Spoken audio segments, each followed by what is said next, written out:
చంద్రుని యొక్క కళలు వృద్ధి పొందితే శుక్లపక్షం, చంద్రుని కళలు క్షయమైతే కృష్ణపక్షం. కృష్ణపక్షం 15 రోజులు, శుక్లపక్షం 15 రోజులు కలిపితే 1 నెల, బాగానే ఉంది.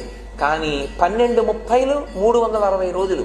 కానీ యథార్థంగా 1 సంవత్సరం జరగడానికి పట్టే కాలం 365 1/4 రోజులు. మరి ఈ 5 1/4 రోజులు ఏమవుతాయి? అందుకని దీన్ని ఒక 3-4 సంవత్సరములు అయిపోయిన తర్వాత అధిక మాసం కింద కలుగుతాడు. మళ్ళీ అధిక మాసం కింద నడిపినప్పుడు అధిక మాసాన్ని శూన్యమాసం చేసి ఇంకా దాని యందు శుభతిథులను పాటించరు. అది కాలాన్ని సర్దుబాటు చేస్తున్నారు. అందుకని అప్పుడు మీకు సుముహూర్తాలు ఉండవు. అందుకే ఇక పుణ్యకర్మలు ఉంచడం. ఏదైనా ఒకటి చేస్తే దాని యందు ఈశ్వర ప్రోక్తమైనటువంటి విషయాన్ని స్వీకరిస్తారు, స్వీకరించి మాట్లాడతారు. ఇప్పుడు కృష్ణ